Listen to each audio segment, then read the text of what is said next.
স্বাগত এনএসি নিউজে থাকার জন্য। আজকে অতীত নিয়ে আলোচনা। রাজনীতির যে প্রেক্ষাপট পূর্ব মেদিনীপুর সহ রাজ্যে চলছে, তার অন্যতম এই মুহূর্তে মুখ হচ্ছে শুভেন্দু অধিকারী, রাজ্যের বিরোধী দলনেতা, বিজেপির এই মুহূর্তে লড়াকু নেতা। এবং বিজেপি অনেকটাই তাকে ময়দানে ছেড়ে দিয়েছে, খোলা ছেড়ে দিয়েছে বলা যেতে পারে, খেলার জন্য রাজনৈতিকভাবে। এবং তিনি রীতিমতো লড়াই করে যাচ্ছেন, চারদিকে ছুটে যাচ্ছেন তার পুরনো দল তৃণমূল কংগ্রেসকে হারানোর জন্য। আজকে একটু ভিডিও শুভেন্দু অধিকারীর আমরা দেখব, যেহেতু তিনি কথায় কথায় এখন অতীতটাকেই বলেন। অনেক সময় তাকে লক্ষণ শেঠ কিভাবে বাধা দিয়েছিল নন্দীগ্রাম আন্দোলন করতে যাওয়া থেকে, বা জঙ্গলমহলে কিভাবে তিনি লড়াই করেছেন, সংগঠন তৈরি করেছেন, বা যেখানে যখন তাকে তৃণমূল কংগ্রেস দায়িত্ব দিয়েছেন গুরুত্ব দিয়ে তিনি তা পালন করেছিলেন। কোন জেলার পর্যবেক্ষক হিসাবে তিনি যখন গেছেন, সেখানে দায়িত্ব তিনি পালন করেছেন। আমি ঠিক যে ভিডিওটা আজকে দেখব, দুটো ভিডিও, সেটা একটা হচ্ছে ঠিক তৃণমূল কংগ্রেস ছেড়ে বিজেপিতে যাওয়ার আগে, তখনও তিনি তৃণমূল কংগ্রেসের মন্ত্রী বা দলের একজন বড় গুরুত্বপূর্ণ নেতৃত্ব তৃণমূল কংগ্রেসের। কাঁথিতে একটি সভাতে দাঁড়িয়ে, কাঁথি যে সেন্ট্রাল বাস স্ট্যান্ড রয়েছে, সেখানে তিনি বক্তব্য রেখেছিলেন। আগে আমরা সেই বক্তব্যটা একটু শুনে নিই। যে তৃণমূল কংগ্রেসে থাকাকালীন সাংগঠনিক নেতৃত্বে থাকা তৃণমূল কংগ্রেসের অন্যতম নেতা শুভেন্দু অধিকারীর বক্তব্য। অনেক 18 মিনিটের বেশি বক্তব্য ছিল, কিন্তু অতটা তো আমরা পুরোটা শোনার সম্ভব নয়। তাই যেখান থেকে একটু গুরুত্বপূর্ণ কিছু বক্তব্য তিনি যেটা রেখেছেন, আমরা সেইটুকু অংশ শুনব। তারপরে যখন তিনি বিজেপিতে গেছিলেন, সেই বক্তব্যটা শুনব। আগে তৃণমূল কংগ্রেসের নেতা হিসাবে শুভেন্দু অধিকারী সেই পুরনো বক্তব্যটা একটু শুনে নিই, যেটা কাঁথি সেন্ট্রাল বাস স্ট্যান্ডে তিনি বলেছেন। মাটি দুর্জয় ঘাটি বুঝে নাও দুর্বৃত্ত। আপনি বলুন, এতদিন স্বাধীনতার পরে ভারতবর্ষে কি দারিদ্র মোচন হয়ে গেছে? 2009 সালে ডক্টর মনমোহন সিং সরকার একটা সমীক্ষা রিপোর্ট প্রকাশ করেছিল, অর্থনীতিবিদ অর্জুন সেনগুপ্ত এবং তেন্ডুলকার কমিশনের। সেখানে বলছে ভারতবর্ষে যে অর্থনৈতিক প্যারামিটার আছে, তাতে 50% লোক দারিদ্র সীমার নিচে বসবাস করে, অর্থাৎ গ্রামের লোকের চলতি কথায় BPL, below the poverty line. 16 লক্ষ ভারতবর্ষে এমন পরিবার আছে যাদের দৈনিক রোজগার মাত্র 20 টাকা। ভারতবর্ষে এমন কয়েক লক্ষ পরিবার মানুষ আছেন যারা একবেলা খেয়ে আরেক বেলা না খেয়ে ঘুমাতে যান। এই ভারতবর্ষে জওয়াহরলাল নেহরু বলেছিলেন সমাজতন্ত্র চাই, এসেছে? উত্তর না। আমরা যারা মধ্যবিত্ত, নিম্নবিত্ত, দরিদ্র, এমনকি উচ্চ মধ্যবিত্ত, আমাদের সংখ্যা 98%, আর ভারতবর্ষের সম্পদের 2% আমাদের হাতে। আর ভারতবর্ষে টাটা, বিড়লা, আম্বানিদের মতো, আদানিদের মতো 2% লোক, তারা সংখ্যায় 2%, আর তাদের ভারতবর্ষের সম্পদের 98% মালিক তারা। এটাই তো ভারতবর্ষ। এটাই কেন্দ্রের বিজেপি সরকার, তারা রুটি, কাপড়া আর মকান দিতে পারেনি, বিজলি, পানি আর সড়ক করতে পারেনি। তাই তারা ভারতবাসীর যে মূল ইস্যু, সেই জায়গা থেকে চোখ ফিরিয়ে দেওয়ার জন্য আজকে সংবিধানকে তারা নষ্ট করার উদ্দেশ্যে আমাদের এই দেশে আজকে এই ধরনের আইন আনতে চাইছেন। কারণ তারা জানেন যে কেন্দ্রে তারা এসেছেন কিভাবে। অবন্তিপুরায় আমাদের বাড়ির ছেলেরা আত্মবলিদান করেছে, তাকে ক্যাপিটাল করে দেশপ্রেমের ধ্বজা তুলে তারা এসেছিলেন, কিন্তু বেশি দিন সেই হাওয়া ছিল না। মহারানী, মানুষ চাইছে না আপনি এটা প্রত্যাহার করে নেন। আমরা ভারতবাসী মিলেমিশে থাকি, আমাদের কৃষকদের স্বার্থ, যুবকদের কর্মসংস্থান আর আমাদের দারিদ্র মোচনই হোক আগামী দিনের লক্ষ্য, উন্নয়নই হোক একমাত্র আমাদের চলার পথে সোপান। এটাই তো হওয়া উচিত। অন্যদিকে কেন ভাগাভাগি করবেন? আমাদের ভারতবর্ষের ইন্ডিয়া গেটে 19,000 শহীদের নাম লেখা আছে, তার মধ্যে 12,000 দেখবেন সংখ্যালঘু মুসলিম শিখের নাম লেখা আছে। তারা জীবন কুরবানি দিয়েছেন এই ভারত মাতাকে স্বাধীন করার জন্য। তাই তো কবি বলে গেছেন, নানা ভাষা নানা মত নানা পরিধান, বিবিধের মাঝে দেখো মিলন মহান। তাই তো আমাদের বিদ্রোহী কবি কাজী নজরুল ইসলাম সাম্যের গান গেয়ে গেছেন, বলে গেছেন, হিন্দু মুসলিম তাহার নয়নমণি, হিন্দু তাহার প্রাণ। এটা তো কাজী নজরুল ইসলাম বলে গেছেন। আজকে আমরা ভারতবাসী, আমরা কখনো এই জিনিস সমর্থন করি না। আমরা সবাই মিলেমিশে থাকব, আমরা নিশ্চিতভাবে এক হয়ে চলব এবং আমাদের রাজ্যের সমস্ত মানুষকে আমরা আশ্বস্ত করতে চাই, কন্যাশ্রী চলবে, রূপশ্রী চলবে, কৃষক বন্ধু চলবে, সবুজ সাথী চলবে, হসপিটালে বিনা পয়সায় চিকিৎসা পাবেন, রাজ্যের উন্নয়ন হবে, 2 টাকা কেজি চাল হবে, স্কুলে বাচ্চারা ইউনিফর্ম পাবে, বই পাবে, স্কলারশিপ পাবে, বেকাররা কর্মসংস্থান পাবে, কৃষকরা 1835 টাকা কুইন্টালে সরকারকে ধান বিক্রি করবে। এই রাজ্যে এনআরসি হবে না যতক্ষণ মমতা ব্যানার্জি মুখ্যমন্ত্রী আছেন, সিএএ হবে না, আপনারা আশ্বস্ত থাকতে পারেন। আজকে কেউ কেউ বলবে পিএমের লোকগুলো সব এখন বিজেপি হয়ে গেছে। কবে হয়েছে?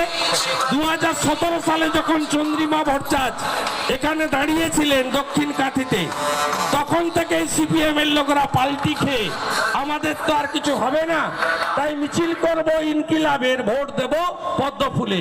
এটা 17 সাল থেকেই আমরা কাঁথির লোকরা অভ্যস্ত হয়ে গেছি, দেখে দেখে। সব করে কিছু হবে না, ভাষণ নিয়ে একবার ভোট পাওয়া যায়, রেশন না দিলে ভোট বারবার পাওয়া যায় না।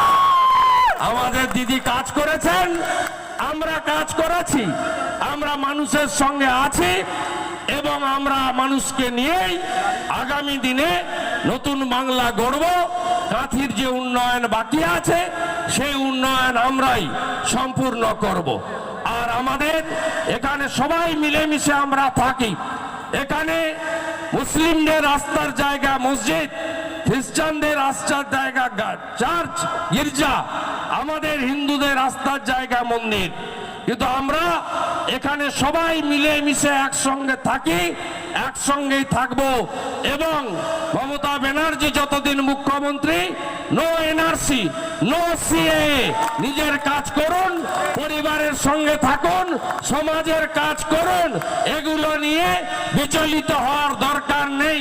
আধার কার্ড ঠিক করো, রেশন কার্ড ঠিক করো, অমুক করো, ভুল আছে দলিল খোঁজো, 71-এর আগে ভোটার লিস্ট খোঁজো। আমি আপনাদের আশ্বস্ত করছি, কাঁথিতে এসব কিছু লাগবে না। আপনারা আছেন, আপনাদের যদি কোনো কাগজ কেউ চায় পুরসভার চেয়ারম্যান পৌঁছে দেবে।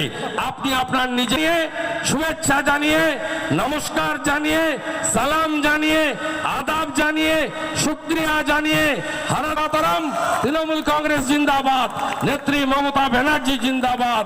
নমস্কার, আল্লাহ হাফেজ।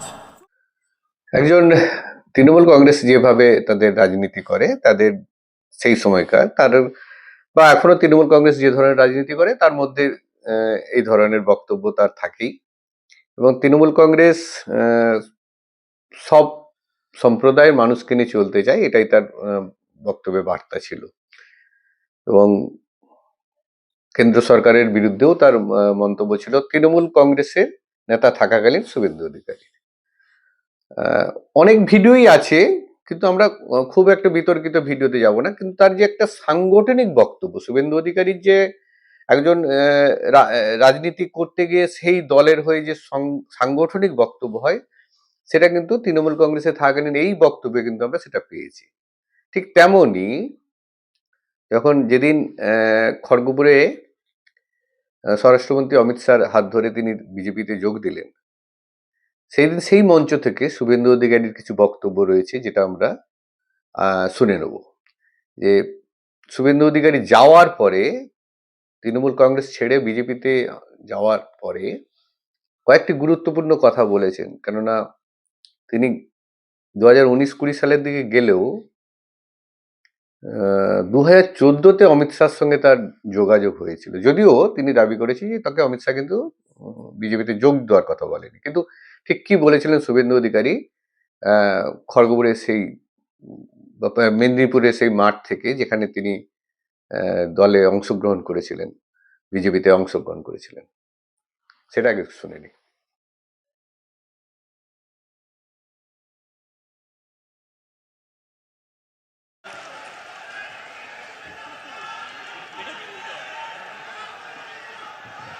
প্রথমেই আমি অবিভক্ত মেদিনীপুর জেলার স্বাধীনতা আন্দোলনের পুণ্যভূমি, তাম্রলিপ্ত জাতীয় সরকারের পুণ্যভূমি, শহীদ ক্ষুদিরাম বসু, শহীদ মাতঙ্গিনী হাজরার পুণ্যভূমি, ঈশ্বরচন্দ্র বন্দ্যোপাধ্যায়, বিদ্যাসাগরের মাটি, একদিকে অরণ্য সুন্দরী ঝাড়গ্রাম লালমাটি, অন্যদিকে বঙ্গোপসাগর বালু মাটি, একদিকে খড়গপুর রেলনগরী, অন্যদিকে হলদিয়া শিল্পনগরী। আজকে এই অবিভক্ত মেদিনীপুর জেলার ঐতিহাসিক কলেজিয়েট ময়দান অনেক ঘটনার সাক্ষী, অনেক বিপ্লবের সাক্ষী। সেই মাটিকে প্রণাম করে আপনাদের সকলকে শ্রদ্ধা, শুভেচ্ছা, অভিনন্দন, নমস্কার, জোহার, সালাম জানিয়ে আমি দু চারটি কথা নিবেদন করব। এই বিরাট সভাতে আমাকে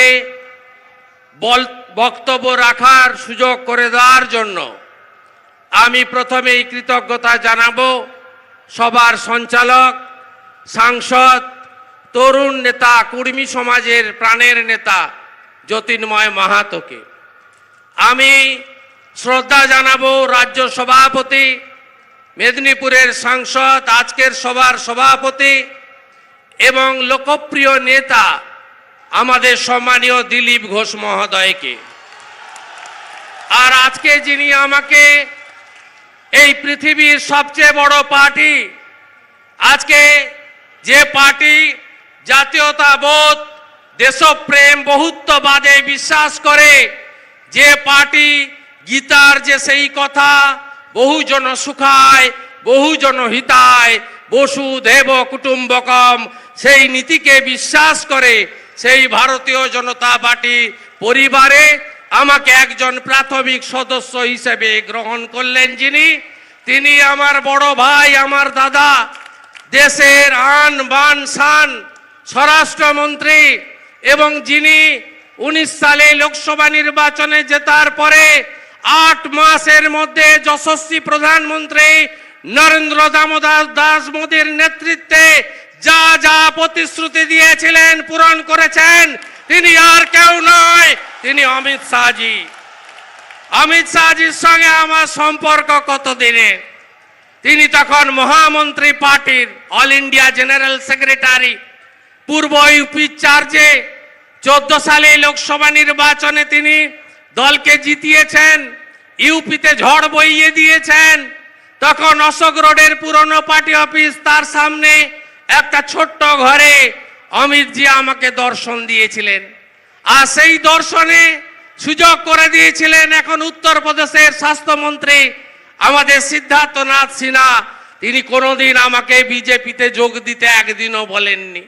তিনি ভাইয়ের মতো ভালোবাসতেন।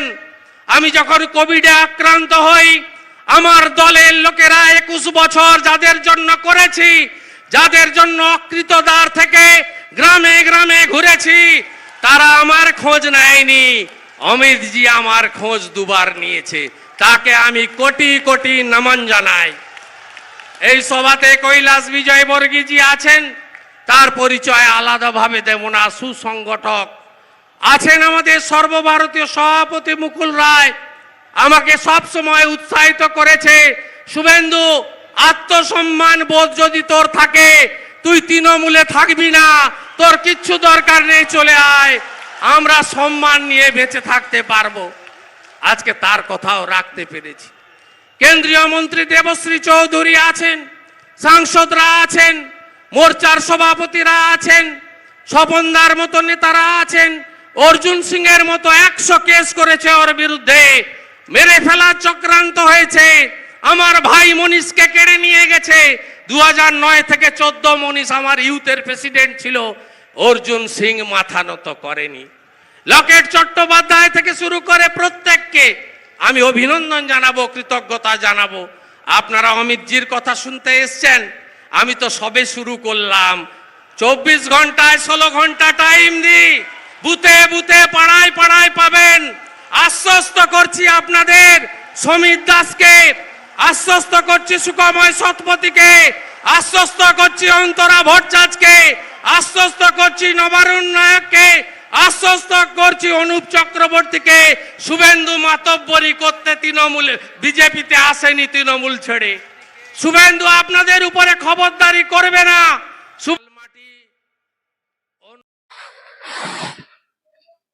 তৃণমূল কংগ্রেস তাকে সম্মান দেয়নি, তার খোঁজ নেয়নি, বা একটা এরকম অভিমান রয়েছে, এরকম বক্তব্য তিনি বলছেন। করোনা হয়েছিল সেই সময়, তার দলের যার জন্য তিনি 21 বছর দিয়েছেন রাজনীতিতে, তারা কোনো খোঁজ খবর রাখেনি। কিন্তু অমিত শাহজি তিনি দুবার তার খোঁজ খবর করেছিলেন, দুবার খোঁজ খবর নিয়েছিলেন, তাতে তিনি খুব আপ্লুত। তো এটা তো শুধু কারণ নয়, একটা শুভেন্দু অধিকারীর মতো ব্যক্তিত্ব, যে ক্যাবিনেট মিনিস্টার ছিল পশ্চিমবঙ্গের, এবং দলের একবারে শীর্ষ নেতার মধ্যেই পড়ে। তো সে, আমরা যারা পূর্ব মেদিনীপুরে সংবাদ মাধ্যমের সঙ্গে যুক্ত, তারা আমরা জানি যে মানে কি ধরনের রাজনীতির সঙ্গে যুক্ত শুভেন্দু অধিকারী, এবং তার রাজনীতি করার যে পদ্ধতি, তিনি কিন্তু সাফল্য এমনি পাননি। একবারে সত্যি কথা, একটা একটা সিঁড়ি ধাপ দিয়ে কিন্তু তিনি উঠে এসেছেন এবং লড়াই করেছেন, অস্বীকার করার জায়গা নেই। কখনো তিনি প্রথমের দিকে ভোটে লড়াই করে হেরেছেন বটে, কিন্তু আবার কামব্যাক করেছেন লক্ষণ সেটের মতো নেতৃত্বকে হারিয়ে। প্রশ্নটা অন্য জায়গায়। প্রশ্নটা হচ্ছে যে শুভেন্দু অধিকারী আজকে তৃণমূল কংগ্রেসকে ভালো লাগলো না, বা যে কোনো হলো, তার স্বাধীনতা নেই বলে তিনি ছেড়ে চলে গেলেন, বা যদি অন্য কোনো ব্যক্তিগত কারণ থাকে সেটা আমরা জানি না, কিন্তু দল ছেড়েছেন, তৃণমূল কংগ্রেস ছেড়েছেন, তিনি সব পদ ছেড়েছেন, তিনি মন্ত্রিত্ব ছেড়েছেন, সব ছেড়ে একবারে সিস্টেমেই তিনি কিন্তু বিজেপিতে যোগ দিয়েছেন। এমন কিছু নয়, এমন নয় যে তিনি এদিকে পদ ধরে বসে আছেন, ওদিকে অন্য দলে পতাকা হাতে তুলে নিচ্ছে, এরকম ব্যাপারটা নয়। কিন্তু শুভেন্দু অধিকারী তৃণমূল আজকে ভালো লাগলো না যে কোনো কারণে, তিনি বিজেপিতে গেছেন, বিজেপি এখন করছেন তিনি। তারা এখন বিজেপির অনেক, তার কাঁধে এখন অনেক বড়ই দায়িত্ব পশ্চিমবঙ্গের এই তৃণমূল কংগ্রেসকে হারানোর জন্য। দল তাকে অনেক গুরুত্ব দিয়েছে, অনেক গুরুত্বপূর্ণ দায়িত্বও রয়েছে, সাংগঠনিকভাবে হোক, যেভাবে হোক, কিন্তু তাকে জিততে হবে। 2019 লোকসভা, 2021 বিধানসভা। 2019-এ রাজ্য সভাপতি হিসাবে দিলীপ ঘোষ ছিলেন। 2019-এর লোকসভাতে 18টির মতো লোকসভা সিট ছিল। 2021-এ 77টির মতো বিধানসভা সিট পেয়েছিল, তখনও দিলীপ ঘোষ সভাপতি। পরবর্তীকালে পরিবর্তন হয়, এবং সব থেকে বড় জিনিস হচ্ছে যে বিজেপির যে সংখ্যা, সেই সংখ্যাটা কিন্তু 2024-এ এসে অনেকটা কমে যায়। লোকসভা 12টি সিট পায়, 18 জায়গায় 12, এবং যে 77টি বিধানসভা সিট পেয়েছিল সেটাও কিন্তু প্রায় কমতে কমতে 65 এরকম একটা জায়গায় চলে এসেছে বলে যেটুকু আমরা সূত্র থেকে জানতে পারছি। তার মধ্যে অনেকে যারা বিজেপি ছেড়ে বিজেপির দলীয় এতে জিতে তার তৃণমূলে গেছে, তাদেরও মধ্যে অনেকের বিধায়ক পদও যাতে খারিজ হয় তার জন্য কোর্টে বা আদালতে বিষয়টি রয়েছে। কিন্তু প্রশ্ন হলো যে শুভেন্দু অধিকারীর কে ধরুন একজন রাজনৈতিক মানুষ যারা রয়েছে তারা বিশ্বাস করে বা ভালোবাসে অনেকেই আছে। তা শুভেন্দু অধিকারী ভালো লাগলো না, তারা তৃণমূল থেকে তারা বিজেপিতে চলে গেল। কিন্তু বিজেপিতে যদি কোনোদিন আবার শুভেন্দু অধিকারীর সঙ্গে কোনো রকম মনোমালিন্য হয় বা কোনো রকম বিষয় ঘটে বা দল ছাড়ার মতো প্রস্তুতি যখন হয়, তাহলে শুভেন্দু অধিকারী আবার অন্য জায়গায় চলে যাবে। তাহলে এই যে বিশ্বাস মানুষ, তোমার বক্তব্য যারা শুনেছে তৃণমূলে থাকাকালীন, আবার তোমার মুখে বিজেপিতে যাওয়ার পরে সেই বক্তব্য শুনছে, এরপরে আবার কোনোদিন যে দেখা যাবে যে আপনি বিজেপি ছেড়ে অন্য দলে গেলেন, আবার একরকম বক্তব্য, তাহলে আপনার উপরে শুভেন্দু অধিকারীর উপরে মানুষের বিশ্বাসটা তো আস্তে আস্তে আস্তে ধ্বংস হবে, বিশ্বাসটা হারাতে থাকবে। কেননা আমি বিজেপির যাদের নিউজ কাভারেজ করেছি তাদের অনেকেই এই মুহূর্তে কিন্তু মানে বিজেপির সঙ্গে আছে, কিন্তু তাদেরকে সে পদও দেওয়া হয় না, সে জায়গাতে পৌঁছতে পারেনি। আজকে যদি জেলা পরিষদের বিরোধী দলনেতা দেখি বিজেপির, বামদেব গুছাইত, সবাই কিন্তু তৃণমূল থেকে যাওয়া, বা একেবারে তমলুক সাংগঠনিক সভাপতি থাকাকালীন তাপসী মণ্ডল বিজেপির পদ্মফুলেই তিনি জিতেছিলেন। তার আগে বামপন্থী ছিলেন, সিপিএম ছিলেন, হলদিয়ার বিধায়িকা। তিনি একেবারে সাংগঠনিক সভাপতি থাকাকালীনই কিন্তু দল ত্যাগ করে তৃণমূল কংগ্রেসে চলে গেল। তো এই যে ছোট ছোট বিষয়গুলো কোথাও না কোথাও তো নেতৃত্ব হিসাবে তার শুভেন্দু অধিকারীর সঙ্গে দূরত্ব তাদের হয়েছে। কারণ শুভেন্দু অধিকারীর পেছনে সাপোর্ট তো সাধারণ মানুষ, যারা ভোটার হোক, তার সমর্থক হোক। তো একটা বিশেষ শ্রেণীকে নিয়ে শুভেন্দু অধিকারী যদি চলার চেষ্টা করে, তাহলে কিন্তু শুভেন্দু অধিকারীকে আমরা যে ধরনের নেতা হিসাবে জানি, তাতে করে রাজনৈতিকভাবে শুভেন্দু অধিকারী কিন্তু অনেকটা পিছিয়ে পড়বে। ঠিক এখন যে ধরনের শুভেন্দু অধিকারী বক্তব্য রাখেন, ছোট্ট বক্তব্য কয়েকদিন আগেই নন্দীগ্রামে তিনি রেখেছিলেন সাধারণ মানুষের উপরে কোনো আক্রমণের বিষয় নিয়ে, তো সেটা একটু শুনে নিই। দাঁড়া আমি বলে যাচ্ছি, সব হিন্দু ঘরে ধ্বজ লাগাতে হবে কাল সকালের মধ্যে। সব হিন্দু ঘরে ধ্বজ উঠবে, একদম সেপারেট করে দাও এখানকার এই সব জিহাদি মৌলবাদীদের সাথে আমাদের হিন্দুদের। সব দলমত নির্বিশেষে সব বাড়িতে সমস্ত জায়গায় ভালো সিসিটিভি নিয়ে এসো, ভালো কলকাতা থেকে সিসিটিভি নিয়ে এসো, উঁচুতে নিচুতে যত টাকা লাগে আমি দেবো। সব সিসিটিভি আমার এমএলএ অফিসে চিপ থাকবে। আর সব মন্দিরে মাইক টাঙাও এবং হর্ন দাও গোটা গ্রামে। 10 প্রত্যেক শাঁখ বিতরণ করো। আর শুধু হিন্দু মুসলমান করে ভোট করার চেষ্টা হচ্ছে ঠিকই, পশ্চিমবঙ্গের রাজনীতিতে এর আগে এর ধরনের চেষ্টা অনেকবারই হয়েছে, কিন্তু তাতে সাফল্য কম এসেছে বা আসেইনি বললেই চলে। আমি জানি না 26-এ বিধানসভা নির্বাচনে এই হিন্দু মুসলমান করে ভোট হবে কিনা, কিন্তু আমি এর আগেও কয়েকদিন আগেও আমি আমার এক প্রতিবেদনে বলেছিলাম যে এবারের ভোট কিন্তু হবে মাহিষ্য, কায়স্থ, ওবিসি এদের ভোটের উপর। কেননা মাহিষ্যরা ইতিমধ্যেই বিভিন্ন জায়গায় পকেট ক্যাম্পেনিং শুরু করেছে, ছোট ছোট। সেই রকম একটা ক্যাম্পেনিং আপনাদের দেখাচ্ছি আমরা, যে মাহিষ্যের যারা কৈবর্ত চাষি বা কৈবর্ত মৎস্য চাষি এইরকম যারা রয়েছে, যাদেরকে মাহিষ্য বলা হচ্ছে, তারা কিন্তু এখন রীতিমতো সংঘবদ্ধ হয়ে গেছে। এবং শুধু তারা কিন্তু কোনো ছোট ছোট এলাকা না, বিভিন্ন এলাকা নিয়ে কিন্তু তারা ছোট ছোট একটা পকেট কি বলা যেতে পারে, সাংগঠনিকভাবে তারা মিলিত হচ্ছে। এই মাহিষ্য ভোট কিন্তু আমি আগেও বলেছি, আবারও বলছি, এই মাহিষ্য ভোট কিন্তু এবারে টার্নিং পয়েন্ট। এবং এটা কিন্তু শুভেন্দু অধিকারী খুব ভালো করেই জানেন, তার জন্যই কিন্তু তিনি বারবার একটা কথাই বলে আসছেন তার স্লোগানে, সব হিন্দু এক হও।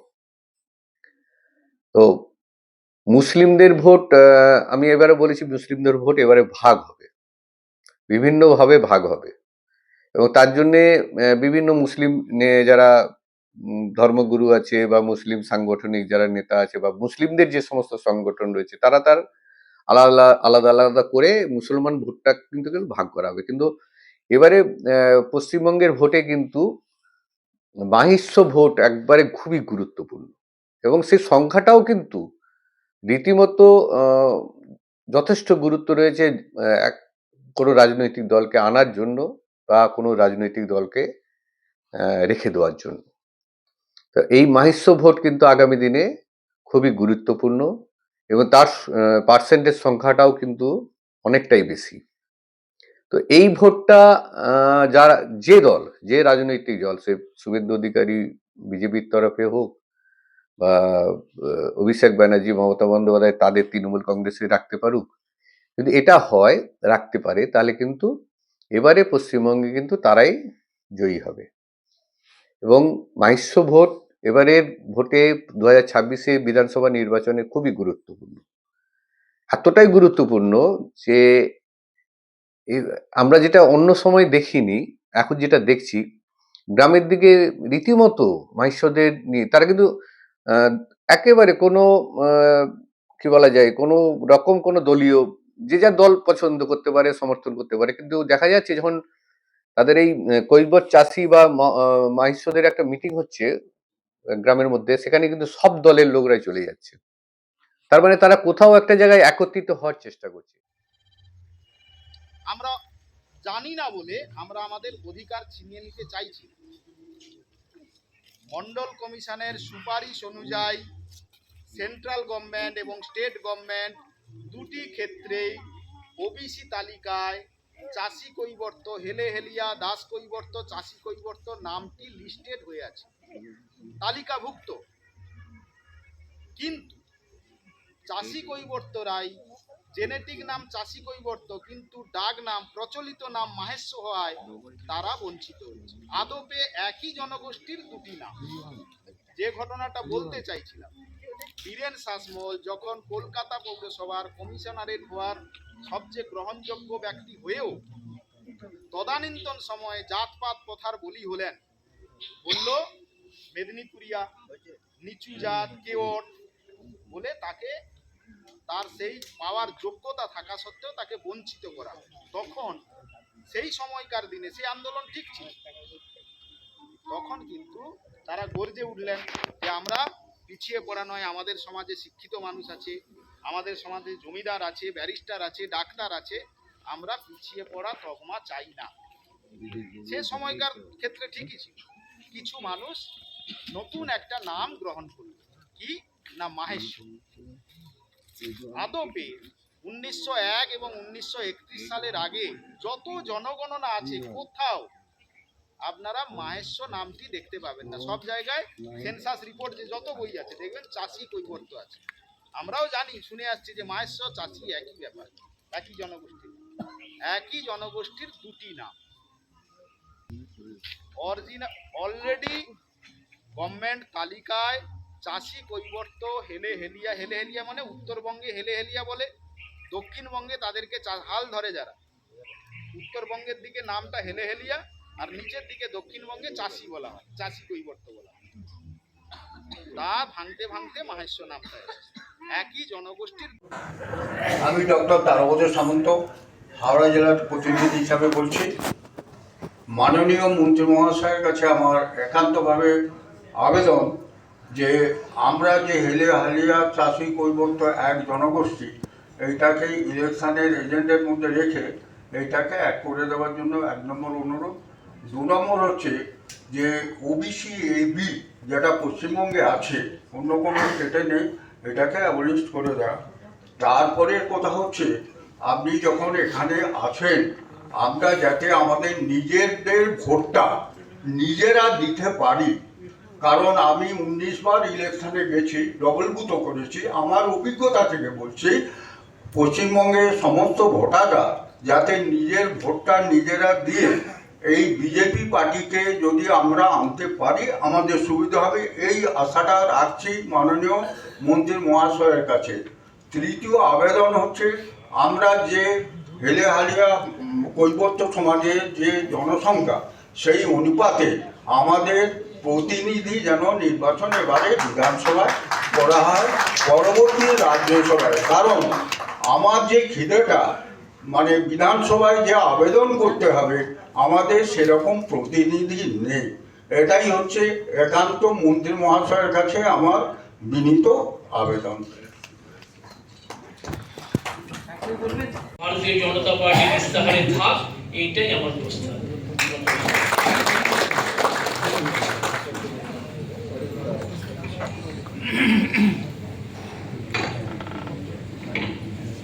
নমস্কার, আমি শ্রী দিলীপ পণ্ডিত, পূর্ব মেদিনীপুর চাষী কৈবর্ত সমাজের পক্ষ থেকে এখানে এসেছি। আমার ভারতীয় জনতা পার্টির নেতৃত্বদের কাছে একটাই আবেদন, যে পশ্চিমবাংলায় প্রায় 43%-এরও বেশি আমরা হেলিয়া চাষী কৈবর্ত মৎস্য সমাজের মানুষ বসবাস করি, এবং তার সাথে সাথে আমার যে জেলা পূর্ব মেদিনীপুর, আর সেই পূর্ব মেদিনীপুরে প্রায় 65%-এরও বেশি হেলিয়া চাষী কৈবর্ত সমাজের মানুষ বসবাস করি। কিন্তু আমরা পঞ্চায়েত থেকে বিভিন্ন জায়গায় আমরা দেখতে পাই এসসিদের জন্য রিজার্ভ আছে, এসটিদের জন্য রিজার্ভ আছে, কিন্তু 65% মানুষ আমরা পূর্ব মেদিনীপুরে বাস করি, আর আমাদেরকে বিভিন্ন প্রলোভন দেখানো হয়। তবে কিন্তু বলা যেতে আমাদের পারে সমাজের মাইক্রো ভোট ডেভেলপের কিন্তু জন্য এবারে খুবই গুরুত্বপূর্ণ। তার সঙ্গে কায়স্থ ভোট রয়েছে, ওবিসি বা এই ধরনের যারা শিডিউল টাইপ শিডিউল কাস্ট রয়েছে তাদের ভোট রয়েছে, এবং তাদের প্রত্যেককেই কিন্তু হিন্দু সমাজে বা সনাতনীতে তারা বিশ্বাসী, এবং এই ভোটটাকেই শুভেন্দু অধিকারী চেষ্টা করছেন যাতে এক ছাতার তলায় নিয়ে আসা যায়। এবং তাতে যদি শুভেন্দু অধিকারী সাফল্য এসে যায়, তাহলে অবশ্যই শুভেন্দু অধিকারীকে বিজেপি যে দায়িত্ব দিয়েছে, অনেক নেতাকেই দিয়েছে, তার মধ্যে শুভেন্দু অধিকারী এই মুহূর্তে যেহেতু এক বড় মুখ বিজেপির, তো তার কিন্তু তার সাফল্য তিনি আনতে পারবেন। এবং এখন দেখা যাক 2026 নির্বাচন একেবারে দোরগোড়ায় রয়েছে। বিধানসভা নির্বাচনে কে শেষ হাসি হাসে, আমরা সেই দিকে রয়েছি। কিন্তু 2026 নির্বাচন কিন্তু যে যাই করুক, এই মাইস্য, কায়স্থ, ওবিসি বা শিডিউল কাস্ট শিডিউল টাইপ যাদের আছে তাদেরকে নিয়েই কিন্তু ভোটের আসল লড়াইটা হবে, এবং এই লড়াই যারা ধরে রাখতে পারবে তারা শেষ হাসি হাসবে। ভালো থাকবেন, সুস্থ থাকবেন। এনএসএ নিউজে থাকার জন্য অনেক অনেক ধন্যবাদ।